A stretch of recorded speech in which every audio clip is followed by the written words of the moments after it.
akan tertinggal, bahkan bisa jadi leading untuk sektor-sektor seperti ini.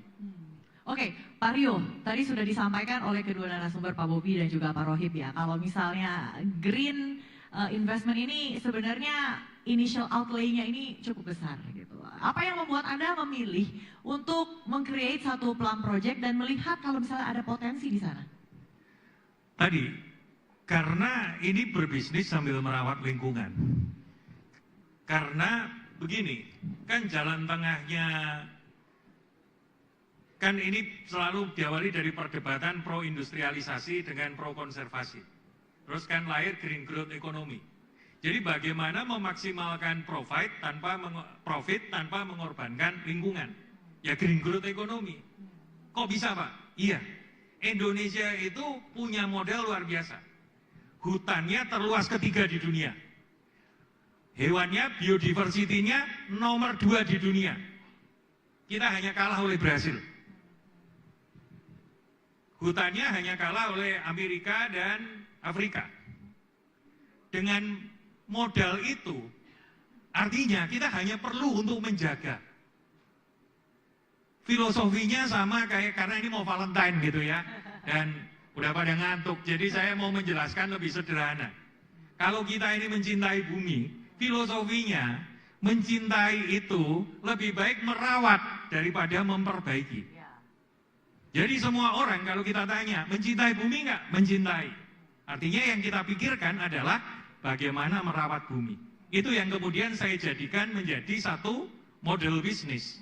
Karena memperbaiki, betul dari yang disampaikan beliau, tetap loss. Karena apa? Nanam pohon nggak bisa langsung gede. Punya orang hutan nggak bisa langsung gede. Belum sakit. Katakanlah badak kita mati 2, saya ganti 2. Emang iya dia besok bakal beranak? Tetap lebih bagus menjaga daripada memperbaiki. Maka model bisnis, kita menggunakan green model bisnis, yaitu reforestasi model. Kenapa? Karena tadi ada economic sirkulernya. Masyarakat sekitar senang, ada good livelihood-nya, mendapat lapangan pekerjaan, kemudian terberdayakan, ada quick win-nya. Kemudian menjawab kebutuhan perubahan iklim.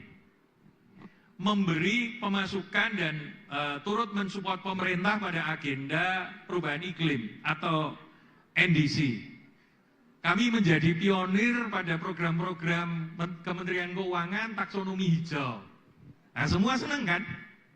Nah, itulah kenapa saya memikirkan model bisnis seperti Plum Project ini. Kita hanya perlu untuk menjaga. Kalau ditanya, tantangannya apa? Tantangannya ya musim yang tidak terprediksi. Misalnya, panas yang teramat sangat atau kebakaran hutan. Nah itu kan faktor pemicu CO2. Ya habis dagangannya, O2-nya. Kan nilai ekonomi karbon itu sangat bergantung O2. Mati satwanya ya mati nilai biodiversity kreditnya gitu. Karena kan misalnya kebakaran hutan tuh banyak sekali kerugiannya gitu.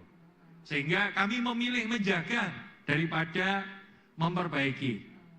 Itu filosofi Valentine tahun ini. Nah, untuk melakukan apa yang Pak Rio lakukan ini saat ini, apa tantangan terbesarnya? Karena kan tidak semua publik masyarakat ini punya mindset green gitu Pak. Ya. Seperti apa animo tanggapan publik atas apa yang sudah dikerjakan di Plum Project? Tantangannya ada 2. Yang persoalan alam, misalnya tadi ya, cuaca yang tidak terprediksi. Yang kedua persoalan habit. Mereka yang tinggal di kawasan hutan, biasanya terbiasa illegal logging gitu, pagi nebang sore dapat uang, mereka lebih happy itu daripada mengubah menjadi berdagang keripik pisang atau berdagang kopi, dimodalin koperasi sampai koperasinya laku. Kami punya pengalaman 1-2 tahun untuk mengubah perilaku masyarakat. Contoh paling sederhana, tidak usah masyarakat di tengah hutan, kita saja. Kenapa kita nggak mau pakai mobil listrik? Atau bukan tidak mau pakai mobil listrik ya. Kenapa masyarakat belum berubah sepenuhnya ke kendaraan listrik? Ya satu, ya karena habit ngecasnya di mana.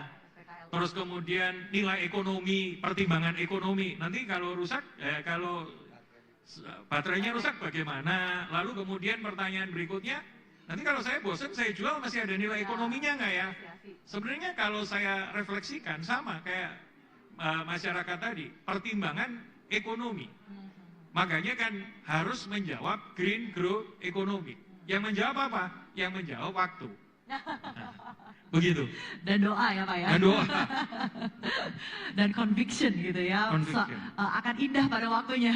Karena kan waktu itu menunjukkan pembuktian. Seperti tadi saya sampaikan, ketika di konsesi kami, koperasinya akhirnya bisa mendatangkan good livelihood, anaknya bisa kerja di bagian digital marketing, ibunya yang goreng pisang dan packaging, bapaknya yang berladang, akhirnya itu lebih sustain. Akhirnya mereka mulai tertarik daripada illegal logging. Begitu. Baik, terima kasih Pak Rio untuk responsnya, pencerahan ya untuk kita semua ya, perubahan perilaku dan mindset ini ya, perlu dorongan positif dari orang-orang seperti Pak Rio ini. Oke, sesi tanya jawab, paham, produser saya ini sudah